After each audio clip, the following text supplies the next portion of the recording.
धनंजय मुंडे यांच्या राजीनाम्यासाठी विरोधक प्रचंड आक्रमक आहेत। सरकारने मुंडेंचा राजीनामा घेतलाच पाहिजे अशी मागणी विरोधक करतात। वाल्मिक कराड माझा खास असं बोलणाऱ्या मुंडेंचा आता राजीनामा घ्या असं रोहित पवार यांनी म्हटलंय। धनंजय मुंडेंची नैतिकता शिल्लक राहिली नाही का असा सवालही रोहित पवार यांनी उपस्थित केला। तर गुन्हा सिद्ध होत नाही तोवर धनंजय मुंडेंचा राजीनामा नाही असं वक्तव्य अमोल मिटकरी यांनी केलंय।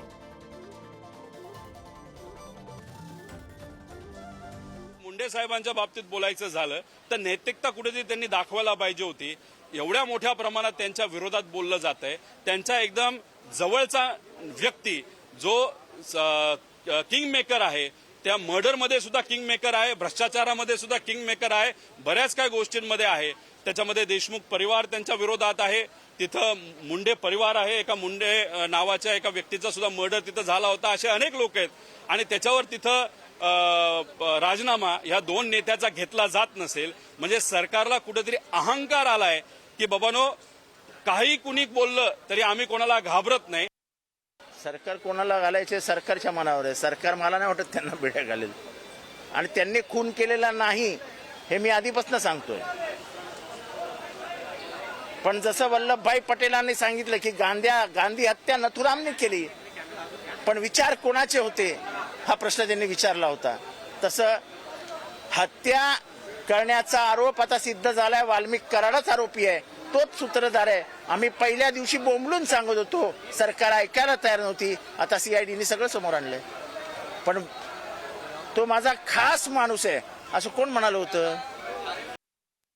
पाठराखण म्हणता येणार नाही। काल आपण बघितलं असेल, चहापानानंतर महाराष्ट्राचे मुख्यमंत्री आणि दोन्ही उपमुख्यमंत्री यांनी पत्रकार परिषद घेऊन धनंजय मुंडे साहेब असतील किंवा माणिकराव कोकाटे असतील यांच्या राजीनाम्याबाबत ज्यावेळेस भाष्य केलं गेलं त्यावेळेस नैतिक अधःपतन सिद्ध झाल्याशिवाय म्हणजे त्यांचं दोषारोप सिद्ध झाल्याशिवाय राजीनामा घेण्याचा प्रश्न उद्भवत नाही ही स्पष्ट भूमिका राष्ट्रवादी काँग्रेस पक्षाची आहे आणि त्यावर राष्ट्रीय अध्यक्ष आणि महाराष्ट्र सरकार योग्य तो निर्णय घेणार।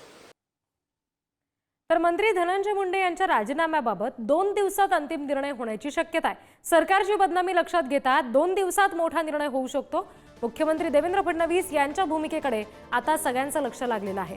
संतोष देशमुख हत्याकांड प्रकरणामध्ये वाल्मिकचा समावेश आणि चार्जशीटमध्ये दाखल करण्यात आलेल्या उल्लेखामुळे आता धनंजय मुंडे आणखी अडचणीत आलेत। येत्या 2 दिवसात या संदर्भातला निर्णय होऊ शकतो असं म्हटलं जात आहे आणि त्यामुळे मुख्यमंत्री फडणवीस यांच्या भूमिकेकडे या संदर्भात आता विशेष लक्ष असणार आहे।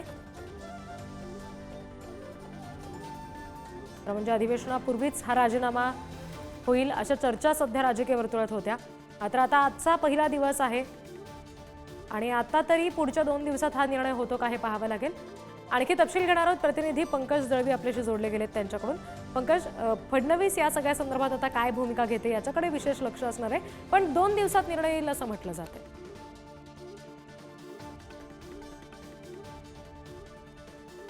अधिवेशनाची सुरुवातच धनंजय मुंडे या विषयानं विधानभवनाच्या आवारामध्ये पाहायला मिळाली। हे खरं तर अपेक्षित होतं की अधिवेशनामध्ये विरोधक आक्रमक होतील। आपण आत्ता सगळ्या नेत्यांच्या प्रतिक्रिया बघितल्या की कशा आक्रमकतेने धनंजय मुंडे यांच्या राजीनाम्याबद्दल त्या प्रतिक्रिया दिल्या जात आहेत। त्यामुळे हे अर्थसंकल्पीय अधिवेशन असतं, सगळ्या अधिवेशनातलं महत्त्वाचं अधिवेशन असतं, कारण त्याच्यामधून पूर्ण वर्षभराची आर्थिक गाठ जी आहे ती बसणार असते आणि त्याच्यामुळे अधिवेशन महत्त्वाचं असतं आणि त्याच्यातले मुद्दे हे तितकेच महत्त्वाचे असतात। त्यामुळे या मुद्द्या अधिवेशनात विरोधकांच्या हातामध्ये एक कोलीत लाग मिळालेले आहे आणि ते म्हणजे धनंजय मुंडे यांचा राजीनामा। आता जी माहिती मिळते त्याच्यानुसार अधिवेशनात सत्ताधारी पक्षांचा विशेषतः अजित पवार यांच्या राष्ट्रवादीमुळे भाजप आणि एकनाथ शिंदे यांची शिवसेना आणि एकंदरीत पूर्ण सरकारच्या अडचणी वाढू नयेत याच्यासाठी धनंजय मुंडे यांच्याबाबत निर्णय घ्यावा असाच पक्षातील नेत्यांचं मंत्र्यांचं जे ते एक भूमिका असल्याचं समजतं आणि त्यामुळे देवेंद्र फडणवीस या बाबतीमध्ये मुख्यमंत्री म्हणून काय भूमिका घेतात हे महत्त्वाचं असणार आहे।